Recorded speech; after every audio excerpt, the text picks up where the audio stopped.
സാറേ ഈ smart phone കൊണ്ട് ഒരു $1 million ബിസിനസ് അച്ചീവ് ചെയ്യാൻ പറ്റുമോ? Yes sure. ബിക്കോസ് ഞാൻ എൻ്റെ ബിസിനസ്സും കാര്യങ്ങളും എല്ലാം ബിൽഡ് ചെയ്തിട്ടുള്ളത് ഈ ഒരൊറ്റ സ്മാർട്ട് ഫോൺ യൂസ് ചെയ്തിട്ടാണ്. ട്രേഡിംഗ് ആയിക്കോട്ടെ, ട്രെയിനിങ് ആയിക്കോട്ടെ, അസറ്റ് മാനേജ്മെൻറ്റ് ആയിക്കോട്ടെ, അക്കൗണ്ട് ഹാൻഡ്ലിംഗ് ആയിക്കോട്ടെ, എല്ലാ സർവീസസും കംപ്ലീറ്റ്ലി ഞാൻ എൻ്റെ പേഴ്സണൽ ബ്രാൻഡിങ് ത്രൂ ആണ് ക്ലയൻസിനെ അപ്രോച്ച് ചെയ്തിട്ടുള്ളതുമെല്ലാം. അപ്പോൾ ഈ ഒരു ബിസിനസ് ബിൽഡ് ചെയ്യുന്നതിൽ എന്നെ പേഴ്സണലി ഹെൽപ്പ് ചെയ്തിട്ടുള്ളത് ഈ ഒരു സ്മാർട്ട് ഫോണാണ്. ഞാൻ വേറൊരു സംഭവങ്ങളും യൂസ് ചെയ്തിട്ടില്ല. ഈ ഒരൊറ്റ സിംഗിൾ സ്മാർട്ട് ഫോൺ യൂസ് ചെയ്തിട്ടാണ് ലാസ്റ്റ് ഇയേഴ്സിൽ ഞാൻ ഇത്രയും വലിയൊരു ബിസിനസ് എൻറ്റിറ്റി എനിക്ക് ക്രിയേറ്റ് ചെയ്യാൻ പറ്റിയത്. ശരിയടാ, ഞാൻ ആക്ച്വലി നീ പറഞ്ഞ പോലെ തന്നെ ഈ സ്മാർട്ട് ഫോണിൻ്റെ ഒരു പൊട്ടൻഷ്യൽ ഞാൻ മനസ്സിലാക്കുന്നത് വെച്ചാൽ ഞാനിവിടെ ദുബായിൽ ഓൾറെഡി മാർക്കറ്റിൽ വർക്ക് ചെയ്തതാണ്. അപ്പോൾ ഞാനിവിടെ ക്യാമ്പസിൽ ഒരു പ്രോജക്റ്റിന് വേണ്ടി പോകുന്ന സമയത്ത് എൻ്റെ മൈൻഡിൽ സ്ട്രൈക്ക് ആയിട്ടുള്ളൊരു വേർഡ് ഉണ്ടായിരുന്നു. മറ്റാരുമല്ല, ഫോർമർ അമേരിക്കൻ പ്രസിഡൻ്റ് ആയിട്ടുള്ള ബറാക്ക് ഒബാമയുടെ ജസ്റ്റ് ഒരു കോട്ട് മാത്രമാണ് എന്നെ സ്ട്രൈക്ക് ചെയ്തത്. അതെന്ന് വെച്ചാൽ എൻ്റെ മൈൽ സ്റ്റോൺ ആയിരുന്നു, ലൈഫിൽ ടേണിംഗ് പോയിന്റ് കൂടെ ആയിരുന്നു. മറ്റൊന്നുമല്ല, സിമ്പിളായിട്ട് അതിൽ പറയുന്നത് വെച്ചാൽ don't play with your smart phone, just program it.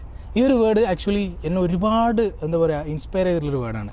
ഇതുപോലെ തന്നെയാണ് ഞാൻ ചിന്തിച്ച് തുടങ്ങിയത് ഓൺലൈൻ ഓപ്പർച്യൂണിറ്റീസിനെ കുറിച്ചിട്ടും അതുപോലെ തന്നെ ബിസിനസ് ഓപ്പർച്യൂണിറ്റീസിനെ കുറിച്ചും എങ്ങനെ നമ്മൾ ഓൺലൈനിലൂടെ വിത്ത് സ്മാർട്ട് ഫോൺ എങ്ങനെ ബിസിനസ് ക്രിയേറ്റ് ചെയ്യുക എന്നുള്ളതൊക്കെ ഞാൻ പഠിച്ചതും എൻ്റെ കമ്പനി സ്റ്റാർട്ട് ചെയ്തതും ഈ ഒരു ജസ്റ്റ് സ്മാർട്ട് ഫോൺ കൊണ്ട് മാത്രമാണ്. നിങ്ങൾക്കും സ്മാർട്ട് ഫോൺ ഉപയോഗിച്ച് ബിസിനസ് ബിൽഡ് ചെയ്യാം.